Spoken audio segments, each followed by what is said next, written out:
Vamos lá. O que são os solos e como os solos são formados? Solos é a nossa camadinha superficial da crosta, certo? Camada superficial, porque o solo é pouca coisa da nossa crosta, certo? É pouca coisa, é uma camadinha superficial. Você olha assim para ele e tal, rapaz, deve ser grande, não. É uma camada superficial da nossa crosta só. Mas ele é dividido, né, em horizontes, que são camadas mais ou menos horizontais. Ó, tipo nesse esquema aqui que tá mostrando, né? Ele é dividido em camada, nessas camadinhas aqui. Camada R, que é a camada da rocha mãe, é a rocha matriz, que geralmente, né, é a rocha que vai dar origem a esse solo aí, beleza? Por isso que ela é chamada de camada R, que é a camada da rocha. Aqui, pode olhar que essa rocha, essa camada R, ela é composta por uma rocha que não está fragmentada, né? É a rocha ali impermeável, né? A rocha... Tem um nomezinho para isso. É impermeável que chama? Ou tem outro nome? Enfim, vamos chamar de impermeável. É a rocha ali que não foi fragmentada, certo? Essa camadinha R é a camadazinha da rocha ali que não foi fragmentada. Mas repare que na camada C a gente vai encontrar já fragmentos dessa rocha, né? Da rocha mãe fragmentada. Assim como na B a gente também encontra alguns resquícios aí de fragmentos rochosos, que a gente vai ter aí alguns recursos minerais na camada B. Já a gente fala de cada camadinha dessa, eu estou falando de modo geral. Vamos encontrar alguma quantidadezinha pequena de matéria orgânica. Aí a gente tem a camada A, que a gente vai encontrar grande quantidade de matéria orgânica, minerais e tal, e raízes de plantas. E a gente tem a camada O, que é a mais superficial de todas, tipo assim, é a menorzinha de todas, a camada O. É a que a gente pisa. A gente tem contato direto com ela, certo? Vocês estão pisando, né? A gente pisa diariamente nela. A camada O, que é a camada aí, O de orgânica, né? Camada orgânica. Que é onde a gente vai com a camada mais superficial, escura, e ela é constituída de 20% de matéria orgânica. Porque a grande quantidade de matéria orgânica mesmo do solo a gente vai encontrar aqui, ó, na camada A. Espera que a gente fala dela. Sim, aí, ó, o processo de formação do solo é chamado de pedogênese. Quando você falar nesse nome, pedogênese, toda vez que você ouvir falar processo pedogenético, pedogênese. Pedogênese tem a ver com o processo de formação do solo. E uma das coisas cruciais para que o solo se forme é nada mais, nada menos do que o clima. Porque um solo, ele é resultado da decomposição, da desintegração de rochas, certo? Deixa eu mostrar um esquema aqui bonito. Olha que lindo. Olha. Um solo, ele é formado pela desintegração das rochas, certo? Pelo processo de intemperismo das rochas. O que é necessário para que as rochas se desintegrem, né? E vão dando origem a milhares de anos ao solo, porque um solo não se forma do nada. Para um solo se formar, eu tenho aí a sucessão da mudança de vários tempos, talvez a mudança do clima, enfim, porque é claro que a gente vai ter aí milhões de anos, então a gente vai ter aí várias configurações climáticas, né, na decorrência desses anos. Então, para que ocorra o processo de pedogênese, que é o processo de formação de um solo, o solo ele é resultado da desintegração das rochas. E a desintegração das rochas acontece por causa de um fenômeno chamado intemperismo, que a gente estudou já. Intemperismo é o processo de desintegração das rochas, que ocorre de forma física, química ou biológica. Lembra? Tem 3 tipos de intemperismo. Físico, temperatura. Químico, ação da água da chuva. E biológico, ação dos seres vivos. Aí repare uma coisa. Todo o solo, ele é fruto dessa decomposição das rochas. Mas, com o tempo, né, ele também vai sendo ali uma mistura tanto de rochas quanto de matéria orgânica, de nutrientes presentes naquele local ali. Então, os nutrientes que estão naquele local, como também restos de matéria orgânica, né? Restos de animais, de vegetais que vão surgindo, também vai misturando ali, dando origem, dando forma ao solo. Mas, em suma, no geral, um solo é formado pela desintegração das rochas. Ok? Então, para que ocorra o processo de formação do solo, o clima de um local é essencial para a gente entender a formação desse solo. O solo ele pode ter uma característica mais escura ou ele pode ter uma característica mais clara. E isso tem muito a ver com a fertilidade dele, viu? Solos escuros são mais férteis. Solos vermelhos, aquela textura vermelha, ou solo amarelado, são solos que não são muito férteis, que tem uma presença muito forte de óxidos, né? Um óxido de ferro, geralmente, né? é um solo não muito propício para a agricultura. Então, a gente vai ver que a condição do solo tem muito a ver com o clima do local, certo? A gente pode ter, dentro de uma área, vários tipos de solos diferentes.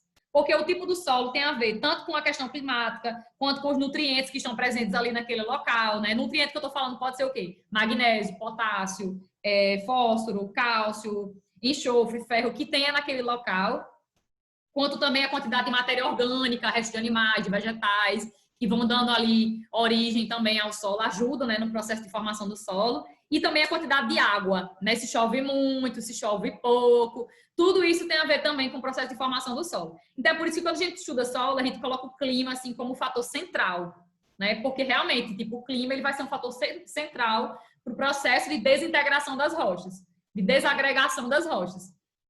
Belezinha? E esse nome, pedogênese, é nada mais, nada menos do que o nome que dá origem à formação do solo.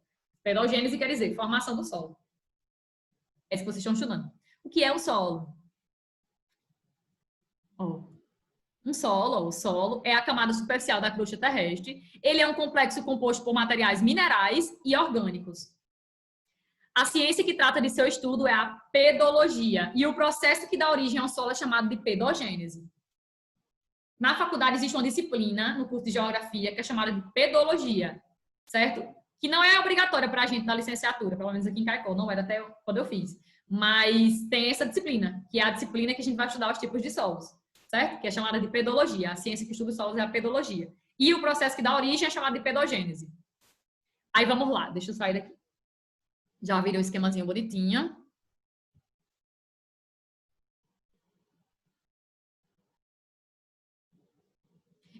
Professor, esse processo é um processo rápido? Não, é um processo muito lento. O processo de formação de solo é um processo muito lento. Para se formar aí 1 centímetro do solo, demora, né, vários anos para se formar 1 centímetro de solo, certo? Não é uma coisa que acontece do nada. Aí repare que, ó, para dar origem a um solo é um processo lento, como está dizendo aqui em cima, ó, as rochas são lentamente, porque uma rocha ela não desagrega de modo tão rápido, né? A gente viu que para que ocorra o processo de decomposição de uma rocha, desagregação dela, e que ela vá produzindo ali sedimentozinhos com o tempo, aquilo ali demora muito tempo, né? Demora muitos anos. É numa idade aí geológica do nosso planetinha. Então, o solo ele não se forma do nada. A gente tem que saber isso de cara. Então, as rochas são lentamente desintegradas quando em contato com o ar, né? Com os ventos, eles ajudam na desagregação, né, das rochas, a desintegração delas. A umidade do ar também afeta na desagregação das rochas. E as mudanças de temperatura. Tudo isso aí, né, faz parte do intemperismo, químico, físico ou biológico. Então, o solo, ele resulta de partículas desagregadas das rochas, misturadas ao material orgânico em decomposição existente naquela área. Material orgânico em decomposição é o que, Ana Beatriz? O resto de animal, de vegetal, micro-organismo que está ali, exatamente.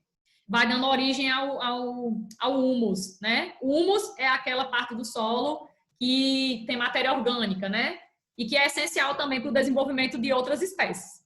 Como, por exemplo, para a agricultura, né? Para a gente cultivar, a gente precisa que tenha ali grande quantidade de humus naquele solo. O humus, ele se forma de forma natural, Ele se forma, ele é originado de modo natural, geralmente através da decomposição de matéria orgânica existente na região, né? E aí o solo, ele tanto é resultado da decomposição das rochas, né? Quanto também do que existe naquela área. Restos de animais, de vegetais e tudo mais, como também ali o que ele encontra de recursos minerais, né? Porque o solo tanto é formado por matéria orgânica, quanto ele é formado por recursos minerais que são provenientes dessas rochas aí, que dão origem a esse solo. Lembra que uma rocha é formada por minerais? Toda rocha é um agregado sólido de um mineral ou mais. Então, o que a gente encontra de recursos minerais no solo é em decorrência da decomposição das rochas, que são compostas por minerais. Cadê? Sim, pronto. Então, os solos, geralmente, eles são compostos em camadinhas, que elas são mais ou menos camadas horizontais. Lembrando, o solo não é toda a nossa crosta terrestre, ele é apenas a parte superficial, que a gente está mais em contato da crosta, certo? E aí, geralmente, o solo ele apresenta essa configuração que está aqui no esquema. Mas, por exemplo, o solo da nossa região, o solo da região semiárida, é um solo raso, um solo pedregoso, é um solo que não tem essa camada C, né? Tem uma camada bem consolidada. Certo? Nossa, aqui é um solo mais É um solo mais raso, certo? Regiões que não chovem muito, geralmente os solos eles não são muito profundos. Já regiões onde chovem bastante, os solos são profundos. Aí a gente vai verificar a presença de todas essas camadinhas bonitinhas aqui, em regiões onde chove bastante, onde é bem úmido, certo? Portanto, quando você compara o solo de Natal com o solo de Caicó, tem uma grande diferença, né? É claro que não estou falando Natal todo, nem Caicó todo. Mas, enfim, existe uma diferença. E é grande parte em decorrência dessa quantidade de chuva, né? Que no Natal é bem mais úmido do que Caicó. Ok? Mas geralmente os solos, eles são dispostos assim, bonitinhos, em camadas. Geralmente não, eles são. Então vamos lá. Camada R, como eu já falei, ela é a camada do substrato rochoso, é a camada da rocha-mãe, né? A rocha que deu origem a esse solo aí. E é a camada que não foi desintegrada, né? É a camada de rocha ali que não foi desintegrada. Substrato rochoso ou camada mineral, constituído da rocha matriz com algumas fendas. Essas fendas que você está vendo aqui. Mas ela não foi desintegrada. Bonitinha a rocha. Aí, horizonte C. No horizonte C, a gente não encontra matéria orgânica. Não encontra. O que é que a gente vai encontrar? Camada com predomínio de minerais provenientes dessas rochas, né? Da rocha-mãe.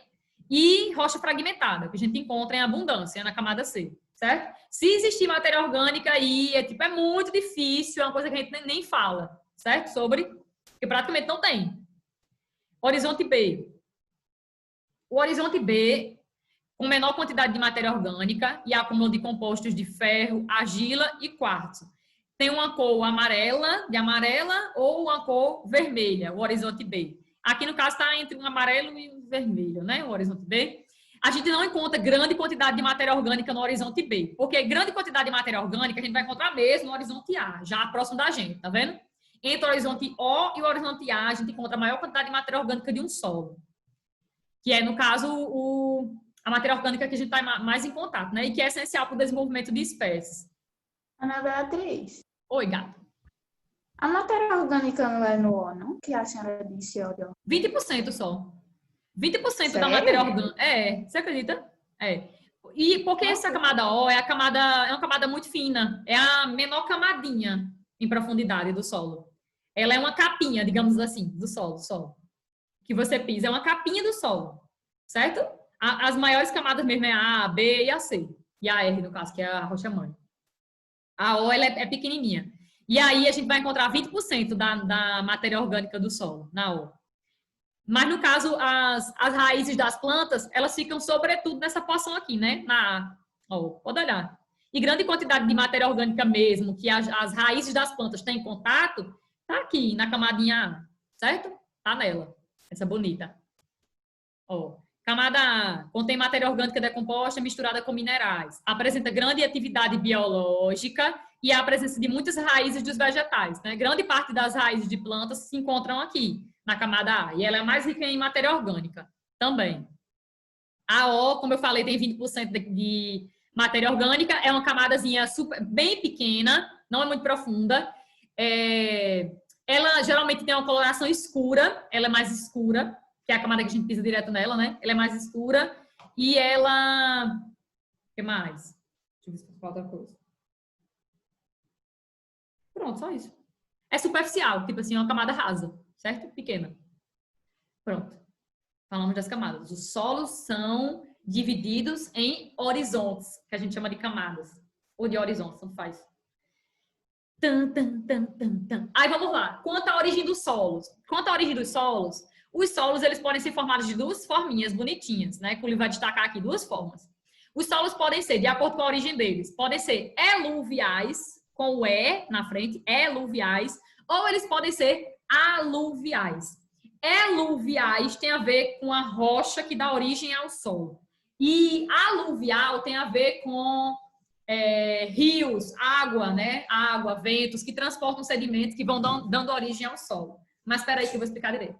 Eita, pipoca. Tava aqui, mulher. Não vi você não. Espera aí.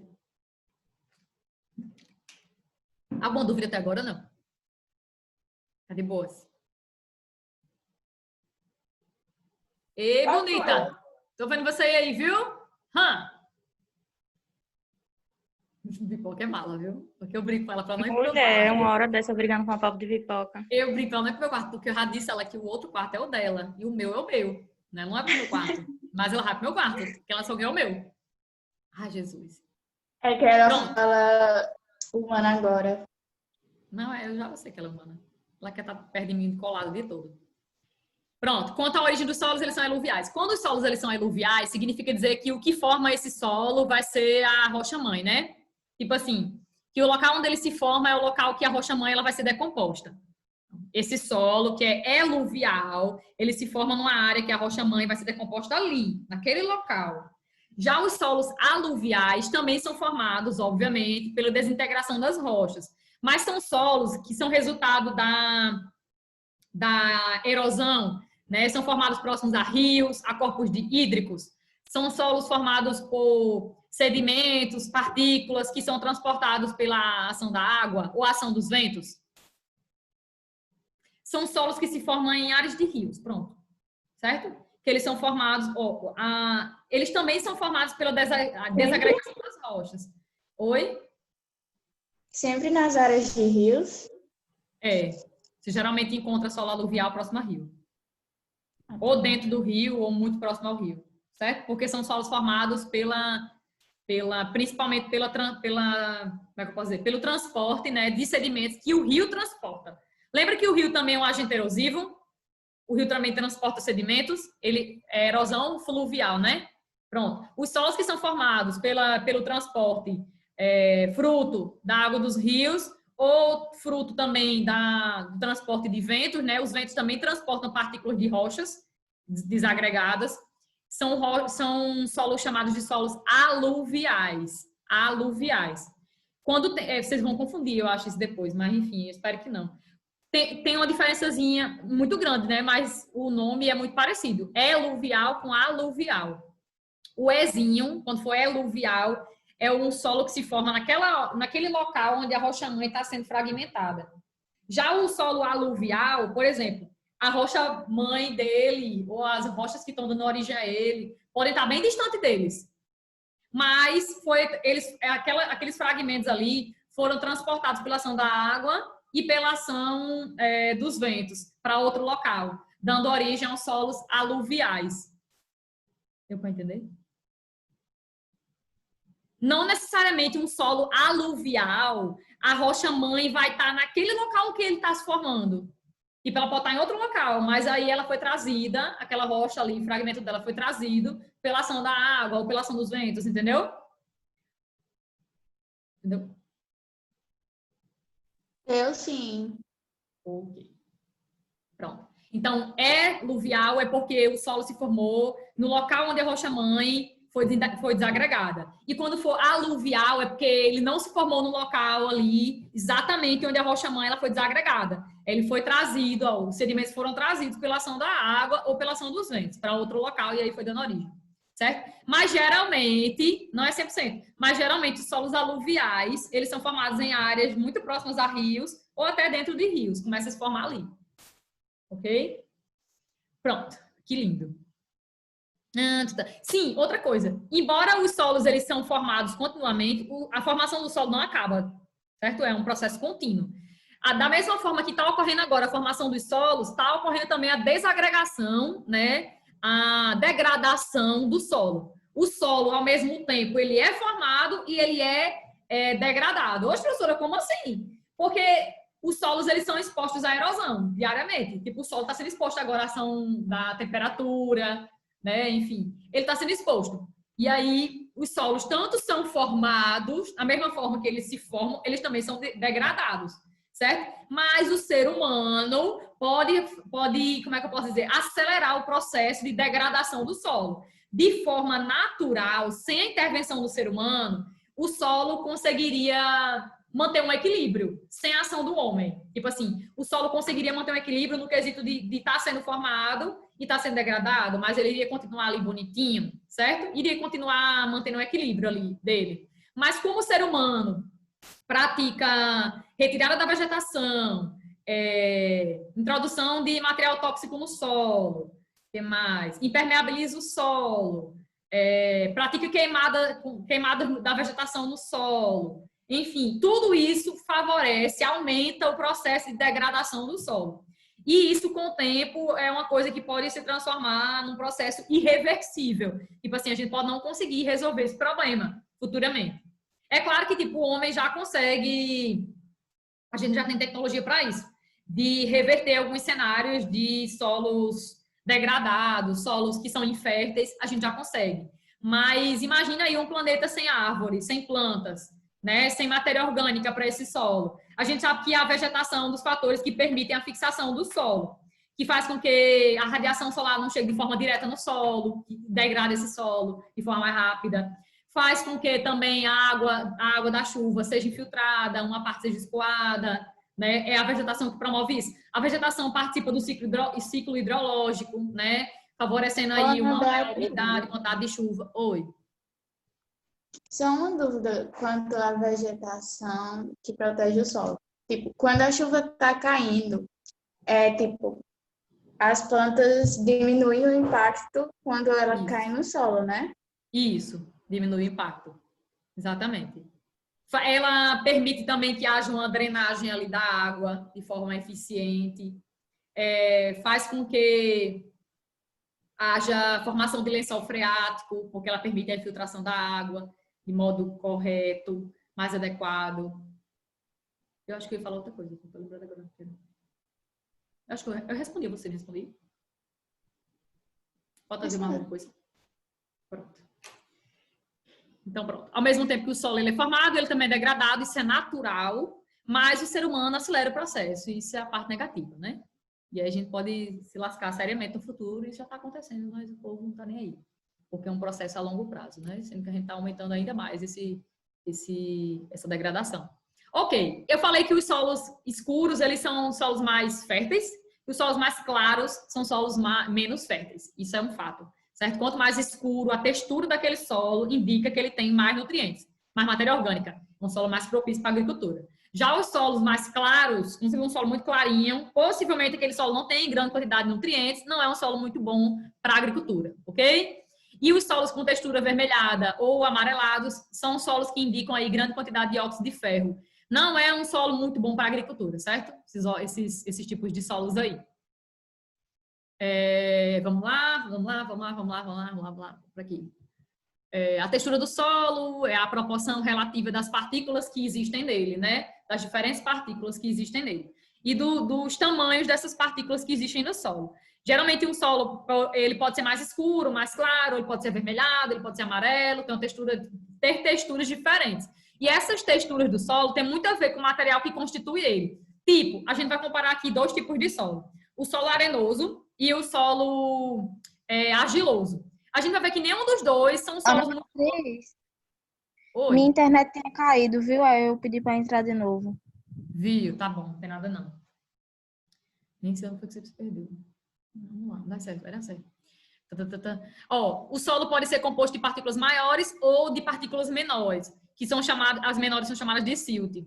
A quantidade de cada um desses elementos determina a capacidade de infiltração ou de retenção da água. Tipo, um solo que retém muita água ou um solo que não retém muita água, tem pouca capacidade de reter água. Isso tem muito a ver com as partículas que constituem esse solo, se são partículas grandes, se são partículas pequenas, enfim, tem a ver com isso aí. Agora vamos comparar um solo arenoso com um solo argiloso. Nenhum dos dois são solos muito bons para a agricultura. Vamos lá, ó. Enquanto o solo arenoso apresenta baixo teor de matéria orgânica, não tem muita matéria orgânica. A gente sabe que um dos fatores para a prática da agricultura, né, é ter matéria orgânica. Então, o solo arenoso não é um solo que tem muita matéria orgânica, tem pouca capacidade de reter água, sendo pouco fértil. Aí o solo argiloso retém muita água, enquanto o outro, né, enquanto o arenoso, ele não retém muita água, esse aqui retém muita água. Então, também não é muito bom. Um solo bom é um solo que consegue manter um equilíbrio nessa questão de reter água, na questão de ter matéria orgânica, né, de ter ali também fragmentos de areia, de argila. É um solo que consegue manter um equilíbrio, certo? Um solo bom é um solo assim. Esses dois solos, o arenoso e o argiloso, não são solos bons para a agricultura. Ó, o argiloso, ele retém muita água e suas partículas, ó, existe muita coesão entre as partículas, dificultando, por exemplo, o trabalho agrícola. Então, nem um solo arenoso, nem um solo argiloso são solos bons para a agricultura. O solo bom, pode grifar isso no livro de vocês, ó. Os solos melhores, os melhores solos, grife isso aí, apresentam uma textura equilibrada entre a argila, quantidade de argila adequada, quantidade de silt, que é um materialzinho pequeno, e areia. Pronto. Um solo bom é um solo que adequa isso aí de forma equilibrada, certo? Que não é composto só de argila ou de predominância de argila ou de predominância de areia para ser arenoso e tudo mais. Ok? Porque aí, se você tem uma quantidade adequada de argila, de areia e de silt e a matéria orgânica, você vai ter um solo propício aí para desenvolver diversos tipos de culturas. É um solo que é muito bom para facilitar a drenagem da água, o escoamento da água, tem uma boa capacidade de reter água, mas não muito como o solo argiloso, que retém muita água, certo? Lindo, maravilhoso. Pronto, aí vamos para outra parte de solo. Em relação à formação dos solos, ó, ali eu falei em relação à origem, né? Em relação à origem dos solos, eles podem ser eluviais, quando ele se forma no local da rocha mãe, que ela está sendo decomposta ali, ele é um eluvial. E em relação à origem também, quando os solos eles são formados principalmente pela erosão, né, da água, dos ventos, ele se forma em uma área que a rocha mãe ela não está sendo decomposta ali, né? Na verdade, fragmentos das rochas estão vindo de outros locais sendo decompostos ali. São chamados de solos aluviais. Agora a gente vai ver em relação ao processo de quanto aos elementos de formação do solo. Em relação à formação dos solos, eles podem ser classificados em zonais, interzonais e azonais. É fácil de entender a diferença deles três. Vamos lá. Em relação à formação, lá eu falei a origem. Origem, o local e tal que se forma. Agora a formação do solo. Né? O que vai dar origem a esse solo, Ana Beatriz? O que é que vai ser predominante na formação desse solo? O solo zonal é aquele que predomina o clima. Então, são solos que dependem do clima do local para se formar. Né? E, tipo, o clima caracteriza o tipo do solo. Todo solo que é formado, né, que é chamado de solo zonal, zonal com Z, é porque ele depende ali do clima, né? Um solo que depende daquele clima. Aí aqui cita vários exemplos. Ó, sim, esse tipo de solo em geral é um solo bem maduro, ou seja, apresenta horizontes bem definidos, bem bonitinho. Tem lá horizonte O, horizonte A, B, C, R, bonitinho. Os solos mais férteis desse grupo são chamados de brunisen, são o brunisen e o de prada ou solo de pradaria, certo? No Brasil a gente tem, naquela parte sul, que compreende os pampas, né? O bioma pampa, tem pradaria no Brasil. Que é predominante o clima temperado subúmido, que é um clima que vai ter aí uma estação mais úmida e uma estação um pouco mais seca, certo? Clima temperado subúmido. Então, o que dá origem a esse solo é o clima. Os solos zonais, eles são caracterizados por serem formados por causa do clima do local. Então, esse aqui é um exemplo. Aí tem o podzol, que também é um solo muito fértil. Podzol, também formado em área temperada, clima temperado ou frio. Aí já os menos férteis dessa categoria dos zonais são o solo da tundra, que é um solo formado em áreas muito frias, geladas do globo, áreas polares, né? Você praticamente nem vê o solo da tundra o ano quase todo, porque está congelado. Tem baixa fertilidade, né? Geralmente. Fertilidade média, na verdade. Aí o latossolo, que se forma em uma área de clima quente e úmido, que é o solo predominante no Brasil. É esse aqui, esse bonitinho, o latossolo. A maior parte do Brasil, né, é quente e úmido. Então, grande parte do Brasil a gente vai encontrar esse tipo de clima aqui, latossolo. E clima desértico, né? Também o deserto, o clima árido, também é outro fator que dá origem aos solos desérticos, que geralmente são solos muito arenosos.